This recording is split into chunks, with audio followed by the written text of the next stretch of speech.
할렐루야. 오늘도 거룩하고 복된 날 하나님 앞에 나와 예배를 드리는 모든 성도님들, 심령과 가정들마다 풍성한 들녘처럼 풍성한 열매로 가득 채워지시기를 주님의 이름으로 축원합니다. 옆에 계신 분들과 함께 인사하겠습니다. 풍성한 열매 거두는 축복을 받으세요. 열매를 거두는 축복 받으세요.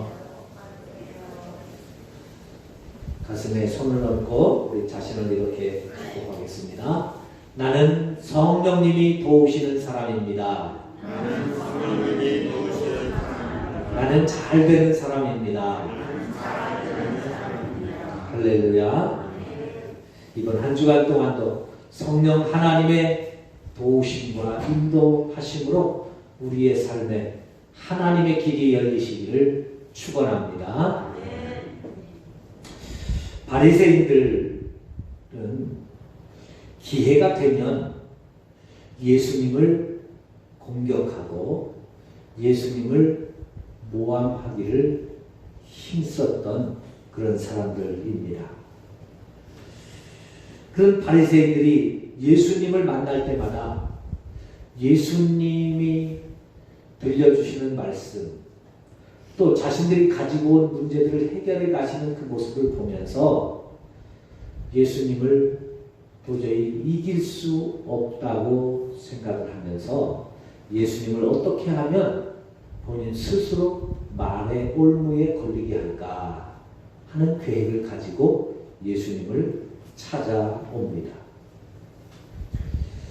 예수님께서 그동안 바리새인들이 잘못된 신앙을 가지고 하나님 앞에 나오는 그 모습을 보면서 여러 가지로 그들을 가르치기도 하고 권면도 하시고 또 때로는 책망도 하시면서 가르쳐 주셨거든요. 두 아들의 비유를 통해서 아버지의 뜻대로 순종하지 않고 있는 바리새인들의 모습을 보면서 너희들은 불순종하는 아들들이라고 책망해 주셨습니다. 악한 농부의 비유를 통해서 그들은 악한 농부와도 같아서 자신들의 욕심 또 이 세상에서의 삶에 얽매여서 하나님의 것조차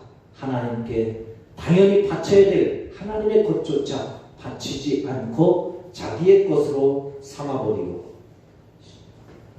바쳐야 될 새를 바치지 않은 불의한 농부들의 모습을 통해서 너희들의 현재의 신앙이 바로 이런 상황이라고 말씀해 주셨습니다. 그리고 왕의 잔치의 비유를 통해서는 끝끝내 초대를 거부하여 천국 잔치에서 쫓겨나는 복음에서 제외된 존재들로 점점 더 하나님으로부터 멀어져가는 그들의 영적인 모습을 진단하면서 유대인들의 바리새인들의 실상을 보여주면서 속히 하나님께로 돌아오기를 원하지만 그러나 바리새인들은 점점 자신들의 생각으로 자신들의 마음으로 하나님으로부터 멀어져가는 신앙생활을 하고 있는 것을 보게 됩니다. 그러면서 오늘 본문에선 예수님을 사지로 몰아넣기 위해서 세금 문제를 가지고 예수님에게 나옵니다. 예수님에게 묻지요. 예수님, 가이사에게 세금을 바치는 것이 옳습니까? 아니면 바치지 않는 것이 옳습니까? 그것이 어떤 것이 옳은 것인지 우리에게 가르쳐 달라고 하죠. 이 당시 유대 나라는 로마의 지배를 받고 있었기 때문에 로마의 세금을 바쳐야만 했습니다. 로마에 바치는 세금은 주로 세 가지였다고 합니다. 첫째는 토지세입니다. 우리로 이야기하면 재산세와 같은 것이라고 할 수 있지요. 그래서 그 해의 농사지은 곡물의 10분의 1을 토지세로 바쳐야 했습니다. 두 번째는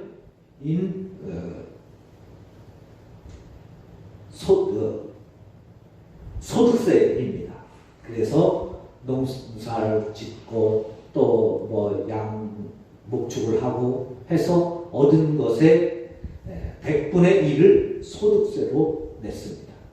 마지막으로 인두세가 있습니다. 우리로 이야기하면 주민세입니다. 대한민국 국민이면 주민세를 다 내죠. 뭐 1,100억 원씩 이렇게 내는 걸로 알고 있는데요. 이 당시에는 인두세라고 해서 14살부터 65세의 남자, 그리고 여자는 12살부터 65세의 모든 여자는 한 데나리온씩 세금을, 인두세를, 주민세를 내야만 했습니다. 여기에서 바리새인들이 가지고 온 세금은 바로 이 인두세입니다. 주민세. 자, 나는 유대인이 아니라 로마의 주민입니다. 시민입니다. 하는 그런 뜻이잖아요. 그러니까 당신이 우리가 세금을 내면 부득이하게 내지만 나는 유대인이 아니라 로마 사람이 되는 겁니다. 그래서 이 세금을 바치는 것이 옳습니까? 안 바치는 것이 옳습니까? 지금 이 질문을 하고 있는 것이죠. 예수님께서 그들의 의도를 너무나도 잘 알고 계셨습니다. 그래서 그들에게 묻지요. 동전을 하나 가지고 오너라. 그 동전을 가지고 왔습니다. 그 동전에 로마 동전이니까 로마의 동전에는 황제, 가이사 황제의 흉상이 새겨져 있고, 그리고 로마 글자가 새겨져 있는 것이죠. 그것을 보이고 바리새인들에게 묻습니다. 여기에 있는 형상이 누구의 형상이고 누구의 글이냐? 그렇게 묻습니다. 바리새인들이 자신 있게 대답하죠. 가이사의 형상과 가이사의 글입니다. 그때 예수님이 말씀합니다. 가이사의 것이면 가이사에게, 하나님의 것이면 하나님께 드리라, 바치라는 것입니다. 이것으로 논쟁이 끝나게 됩니다. 여기에 중요한 헌금의 원리가 있습니다. 언젠가 글을 보니까 이런 글이 있더라고요. 11조는 구약시대에 있었던 건데 오늘날에도 11조를 바쳐야 됩니까? 하는 질문을 하는 사람들이 있습니다. 제가 그 글을 듣고 깜짝 놀라서 여러 가지 다방면을 살펴보았는데 그런 질문과 의문을 가진 사람들이 꽤 많습니다.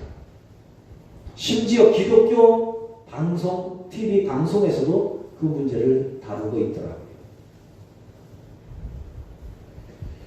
오늘 혹시 여기에 계신 분들 가운데서도 11조를 드리기는 드리지만 혹은 못 드리면서 이것이 11조를 오늘날에도 드려야 되는 거냐, 이런 의문을 가지고 계신 분이 계시다면 오늘 말씀을 통해서 하나님 앞에 우리의 믿음에 분명한 기준이 세워지기를 바랍니다. 11조는 구약시대의 헌금 제도 맞습니다. 그래서 여기에 신학자들의 의견이 분분합니다. 그래도 바쳐야 된다. 예수님도 말씀하셨습니다. 어떤 학자들은 바치지 않아도 된다. 여러분은 어떻게 생각하십니까? 오늘 본문에 예수님의 대답에 분명한 답이 나와 있습니다. 여러분들의 벌어들인 돈이 월급이든 아니면 품값이든 어떤 돈이든 여러분들의 수입이 여러분의 것이면 여러분들 마음대로 하셔도 됩니다. 그러나 하나님이 주셨다는 믿음이 있으면 하나님께 드리셔야죠. 10의 1조뿐만 아니라 10의 9조까지라도 드릴 수 있는 것이 믿음입니다. 예수님도 오늘 본문에서 바리새인들에게 말합니다. 이 동전이 누구의 형상이고 누구의 글이냐? 가이사의 것입니다. 가이사의 것은 가이사에게, 하나님의 것은 하나님에게.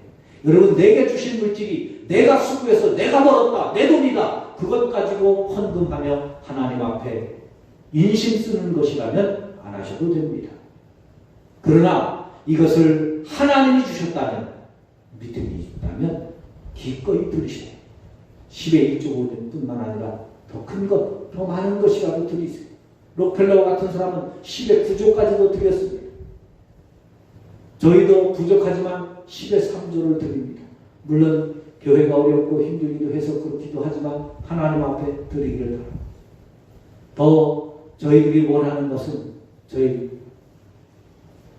꿈은 10의 5조까지 드릴 수 있으면 좋겠다, 그런 생각을 가지고 기도하면서 있습니다.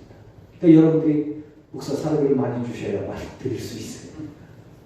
여하튼 물질은 내 것이다 그러면 내 것 가지고 헌금하면 힘듭니다. 그러니까 맥주 농사도 안 짓는데 맥주 감사주의를 지켜야 됩니까? 추수 감사주의를 지켜야 됩니까? 10의 1조를 드려야 됩니까? 이런 거죠. 내 돈 가지고, 내 것 가지고 하나님 앞에 신앙생활을 하려면 그렇습니다. 여러분, 제가 하나님은 아니지만 목회자로서 목회자의 신앙을 볼 때 그런 마음으로 드리는 예물 하나님은 절대 받지 않습니다. 하나님은요, 하나님의 것을 하나님께 감사함으로 드리는 예물을 기뻐 받으시는 줄로 믿으시기를 바랍니다.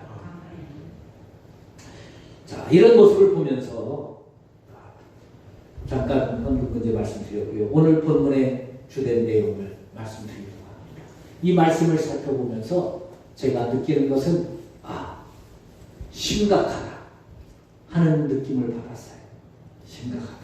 그동안 이 성경 가지고 설교도 많이 했고 복음서니까 읽기도 많이 했는데 이번에 성경을 읽으면서 또 설교를 준비하면서 심각하다 하는 저의 영적인 느낌을 받았습니다. 그게 뭐냐? 영적인 전쟁이 지금 우리에게 펼쳐지고 있는데 우리는 너무나 한국교회 성도들이, 아니 우리 성은교회 성도들이 너무나 영적으로 편안한 상태에 지금 머물러 있구나 하는 생각을 갖게 되었습니다. 여러분, 마귀는, 사탄은 지금도 끊임없이 우리를 공격하고 있다는 사실을 기억하실 수 있기를 바랍니다.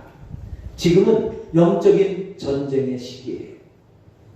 사탄은 오늘도 지금 이 순간에도 우리를 공격하기 위하여 우리를 틈나는 대로 살펴보고 있다는 사실을 기억하시기를 바랍니다. 기억하셔야 돼요. 기억하셔야 돼요. 여러분, 기억하셔야 됩니다. 마귀는 지금도 우리를 공격하려고 준비하고 있습니다. 성경을 읽어보면 계속해서 그러한 이야기들을, 경고를 우리에게 알려주고 있습니다. 2022년 2월 24일 러시아가 우크라이나를 침략하면서 전쟁이 일어난 지 벌써 9개월째로 접어들고 있습니다. 이 전쟁은 2014년 러시아가 우크라이나의 동부 친러시아 성향이 강한 크림반도를 러시아로 강제 편입시키면서 촉발되어서 우크라이나가 유럽연합에 가입하려고 시도하자 러시아의 푸틴 대통령이 우크라이나를 침략하면서 시작이 되었습니다. 처음에는 가볍게 끝날 것으로 여겼지만 유럽과 미국에서 우크라이나를 집중 지원하면서 전쟁이 길어지고 수세에 물렸던 우크라이나가 점점 이제 빼앗겼던 땅을 회복하고 이참에 잃어버렸던 크림반도까지 되찾으려는 강한 의지를 보이고 있습니다. 전쟁이 속히 끝나기를 기도하면서 하나님께서 연약한 우크라이나에 은혜를 주셨으면 좋겠다는 기도를 해봅니다. 우리의 신앙생활에도 우크라이나, 러시아 전쟁 못지않은 영적인 전쟁이 계속되고 있다는 사실을 깨달아야 합니다. 오늘 본문 15절에 보면 바리새인들이 예수님을 말의 올무에 걸리게 하기 위하여 철저하게 상의하고 전략과 전술을 세워가지고 예수님을 찾아오는 것을 보게 됩니다. 예수님을 시험에 넘어뜨리기 위해서 찾아온다는 것은 여러분 보통 각오가 아니면, 보통 준비가 아니면 있을 수 없는 일이지요. 예수님을 넘어뜨리기 위해서 작정하고 찾아오는 이 무리들을 보면서 오늘 우리를 넘어뜨리기 위해서, 우리를 공격하기 위하여 찾아오는 영적 무리들, 사탄들이 있다는 사실을 우리도 기억해야 합니다. 성경 곳곳에 보면 이처럼 사단은 우리를 하나님으로부터 멀어지게 하고 떨어지게 하고 떠나게 하기 위해서 수많은 전략으로 우리를 유혹하기도 하고 협박하기도 하고 두렵게 하기도 하면서 우리에게 다가오고 있는 것을 보게 됩니다. 신명기 13장 6절부터 9절에 내 어머니의 아들 곧 내 형제나 내 자녀나 내 품의 아내나 너와 생명을 함께하는 친구가 가만히 너를 꾀어 이르기를 너와 내 조상들이 알지 못하던 다른 신들 곧 내 사방을 둘러싸고 있는 민족 혹 내게서 가깝든지 내게서 멀든지 땅이 끝에서 저 끝까지 있는 민족의 신들을 우리가 가서 섬기자 할지라도 너는 그들을 따르지 말며 듣지 말며 긍휼히 여기지 말며 애석하게 여기지 말며 덮어 숨기지 말고 너는 용서 없이 그를 죽일 때에 내가 먼저 그에게 손을 대어 후에 그 백성이 손을 대라고 말씀합니다. 신앙의 유혹은 여러분 멀리 있는 게 아니라 때로는 부모를 통해서, 때로는 남편을 통해서, 때로는 아내를 통해서, 때로는 자녀들을 통해서, 때로는 친구들을 통해서 우리에게 다가온다는 겁니다. 그러면서 이 엄마가 이렇게 얘기합니다. 또 자식이 엄마 소원인데, 그러면서 우리를 하나님으로부터 멀어지게 하기 위해서 우리를 유혹하며 다가온다는 것이지. 사탄은 우리에게 너를 공격하겠다고 드러내놓고 오지 않습니다. 가만히 은밀하게 은근하게 꾀어 유혹합니다. 그러므로 여러분 복음을 전하는데도 은밀하게 다가오는 것은 다 사탄이라고 여기세요. 아무리 좋은 친구가 와서 좋은 목사님이 계시는데, 선교사님이 계시는데, 기도 많이 하시는 분이 계시는데 조용히 가서 성경 공부하자. 여러분 마귀입니다. 은밀하게 조용히 와서 다가오는 건 마귀예요. 마귀. 하나님은 그렇게 역사 이래로 은밀하게 다가오지 않습니다. 때로는 부모와 형제, 자매, 인정의 끈을 가지고 유혹합니다. 또한 요한복음 13장 2절에 보면 마귀가 벌써 시몬의 아들 가룟 유다의 마음에 예수를 팔려는 생각을 넣었더니, 마귀는 기회가 닿는 대로 우리의 생각에 잘못된 생각, 잘못된 판단을 할 수 있도록 혼란을 가져오는 생각을 집어넣는다는 겁니다. 그런데 여러분, 우리의 생각이, 우리의 마음이 마귀에게 예속되지 않도록, 마귀에게 넘어가지 않도록 신앙의 분명한 기준과 신앙의 분명한 말씀을 가지고 하나님 앞에 서실 수 있기를 바랍니다. 제가 가끔 말씀드리죠.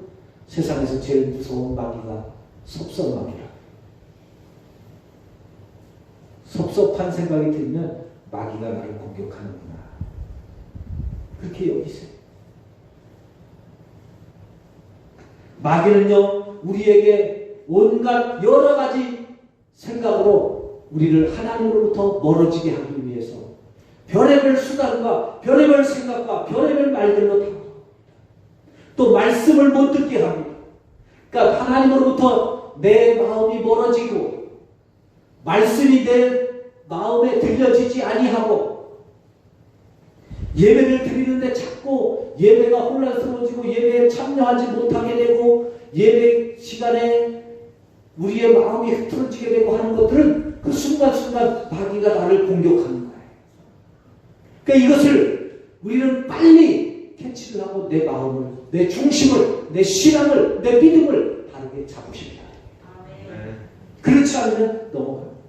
그래서 예수님은 우리에게 근신하라, 깨어라고 말씀합니다. 왜요? 근신하지 아니하면, 깨어있지 않으면 언제 마귀가 우리에게 다른 생각을 들죠.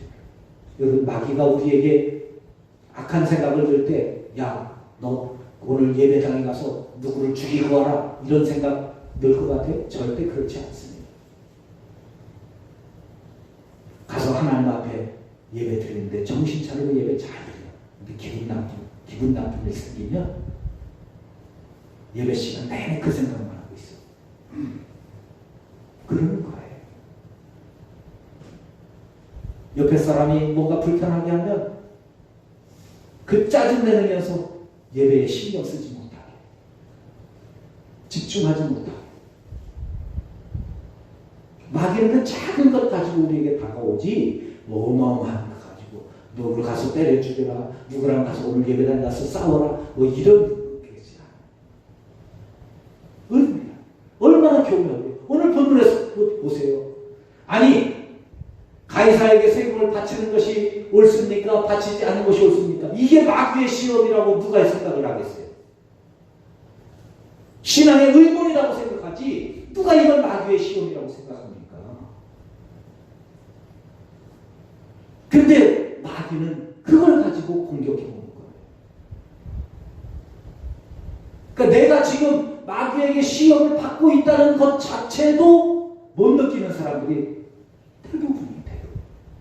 그래서 제가 설교 시작할 때 심각하다고 심각. 말씀을 준비하는데요, 얼마나 이형적으로 저에게 혼란이 오고 시험이 오고 그러는지.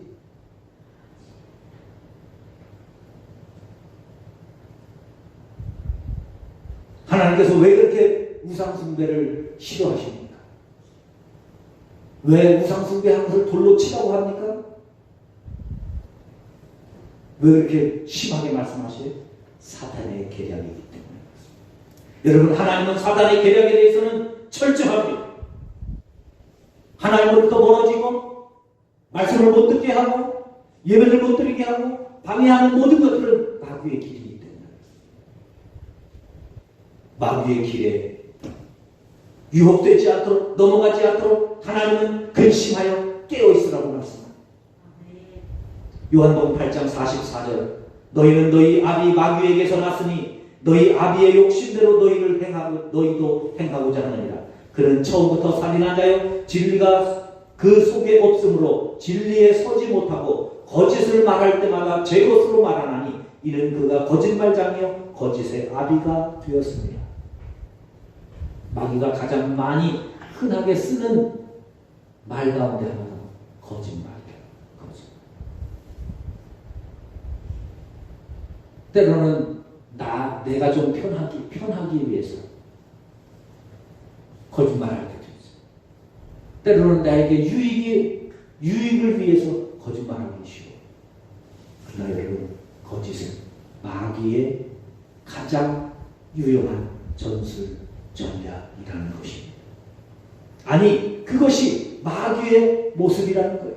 예수님은 그 모습을 하면서 너희는 너희 아비 마귀에게서 났다. 무슨 말이겠어요? 너는 마귀 자식이다.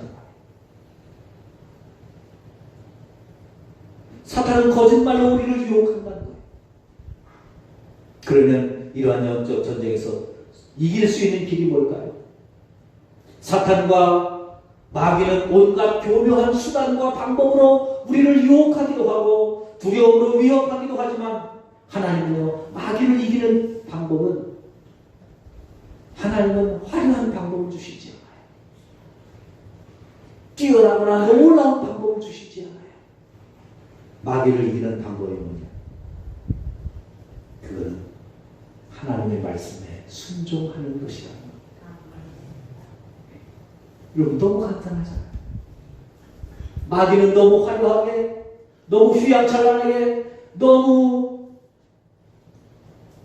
여러 가지 방법으로, 수단으로 우리를 유혹하는데, 우리가 마귀를 대할 수 있는 길은 하나님 말씀에 순종하는 것. 그거 가지고 되겠어요? 충분합니다. 충분합니다. 진리는 원래 간단한 거예요. 단순한 겁니다. 마귀를 이기는 것, 영적인 싸움에서 이기는 것, 화려한 전술이나 화려한 전략이나 어떤 계략이 아닙니다. 인간적인 수완이 아닙니다. 세상에서는 수완 좋은 사람이 인기가 많지만 하나님은 오직 순결한 사람, 순전한 사람, 말씀에 순종하는 사람, 그 사람을 통해서 역사하시고 사탄을 이기게 하시는 줄로 믿습니다. 이스라엘 백성들이 가나안 땅에 들어가면서 여리고성을 무너뜨릴 때 여리고성을 무너뜨린 능력이 뭐였습니까? 그 당시에 최첨단의 무기였습니까? 아니면 화려한 전력이나 전술이었습니까? 아닙니다. 많은 무수한 군대였습니까? 아닙니다. 오직 한 가지, 하나님의 말씀에 순종하는 것이었습니다.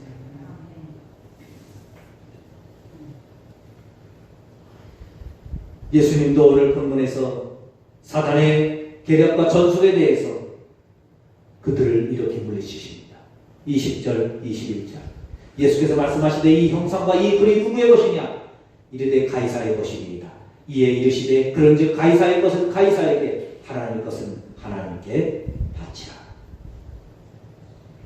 하나님의 것이라면 하나님께 바치고, 하나님이 주신 것이라면 하나님께 바치고, 네 것이면 너의 성령을 따라 하라는 것이지. 이스라엘 백성들이 여리고를 정복하는 것도 화려한 전술, 각오할 만한 최첨단의 무기, 수많은 군사력 아닙니다. 여러분, 여리고성을 이기는 것은 큰 교회가 이기는 것이 아닙니다. 화려한 성경 공부나 제자 훈련이 아닙니다. 오래 믿고 신앙생활하는 것이 아닙니다. 여리고를 무너뜨리는 것은 하나님의 말씀에 순종하는 순결한 믿음, 겸손한 믿음입니다. 그러므로 사랑하는 성도 여러분, 지금 나의 신앙의 모습이 우리 교회가 크지 않은 것 때문에 기죽지 마세요. 내가 무슨 성경 공부, 누구는 성경 공부했는데 무슨 어디 가니까 무슨 제자고 훈련을 하는데 뭘 했더라. 기죽지 마세요. 현혹되지 마세요. 하면 좋겠죠. 그렇게 해서 변화되는 사람 많습니다. 그러나 여러분, 진정한 믿음, 말씀에 순종해서 나오는 것입니다. 아무것도 몰라도 괜찮습니다. 성경 지식이 여리고를 이기게 하지 않습니다. 여리고를 점령하는 것은 아무 말 하지 말고 묵묵히 여리고성을 돌라는 그 말씀에 순종하는 그 믿음이었습니다. 우리가 신앙생활에서 배워야 될 것, 다른 건 못 배워도, 다른 성경 공부 못해도 이거 하나만 배우시면 됩니다. 나는 말씀에 순종하는 사람이 되자. 힘들어도, 어려워도, 괴로워도, 내 뜻대로 되지 않아도, 우리의 기도가 응답이 되지 않아도 말씀에 순종하기 위해서 몸부림쳐 보세요. 노력해 보세요. 마귀를 이기는 가장 유익한, 그리고 가장 확실한, 가장 분명한 길입니다. 두 번째로 성령의 권능에 순종하는 것입니다.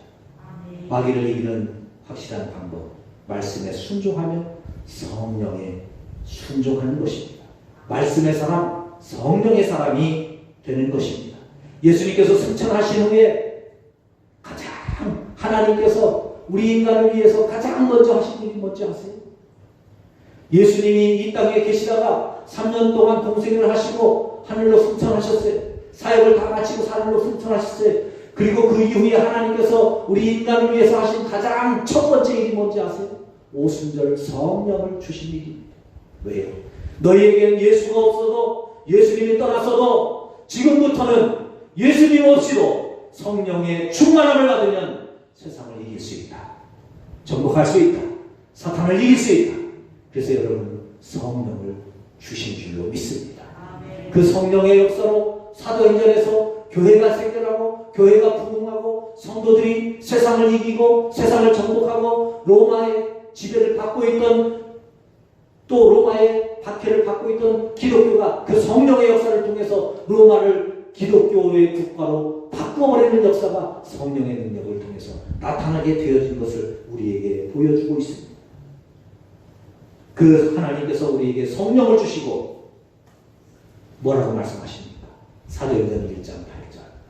오직 성령이 너희에게 임하시며 너희가 권능을 받고 예루살렘과 온 유대와 사마리아와 땅끝까지 이르러 내 증인이 되리라. 오직 여러분 이 단어를 주목하셔야 됩니다. 기억하셔야 됩니다. 오직 세상을 이기는 방법 성령밖에 없다 그 말이에요. 그러므로 성령을 충만히 받으셔야 합니다. 성령의 기름 부음을 받으셔야 합니다. 그러므로 여러분 기도할 때마다, 여러분 하나님 앞에 나오실 때마다, 여러분 예배를 드릴 때마다, 여러분 성경을 읽을 때마다, 여러분 하나님을 생각할 때마다, 여러분 나의 신앙을 생각할 때마다 성령을 위해서 기도하세요. 하나님, 나는 성령 받아야 됩니다. 내가 50년 신앙생활 했는데 내 심령이 성령에 메마릅니다. 성령의 충만함을 위해서 기도하셔야 됩니다. 그래야 내 영혼이 살아납니다. 그래야 내 직분을 감당할 수 있습니다. 그래야 마귀를 이길 수 있습니다. 그래야 사탄을 이길 수 있습니다. 그래야 우리가 하나님의 일을 이룰 수 있습니다. 오직 성령이 임한, 권능이 임하는 믿음의 삶을 살 수 있기를 바랍니다. 베드로는 이 시대는 마귀가 우는 사자와 같이 선질자를 찾아 부르 다니는 시대라고 경고하고 있습니다. 그렇게 악한 시대가 되어버렸습니다. 이 시대에 우리 그리스도인으로 살아가는 길이 무엇이겠습니까? 두 가지입니다. 말씀에 순종하는 믿음, 성령의 인도하심에 순종하는 믿음. 오늘 그래서 복음서 1천도 운동이 중요합니다. 감사 1천 번제가 그래서 중요합니다. 사랑하는 성도 여러분, 말씀에 순종하기 위하여 성령의 인도하심을 받기 위하여 이번 한 주간 동안도 하나님과 깊은 관계를 유지하면서 우리의 믿음 생활 속에서 하나님과 함께 동행하는 우리 모두가 되셔서 사탄을 이기고 마귀를 이기고 믿음으로 승리하며 살아가는 우리 모두가 되시기를 주님의 이름으로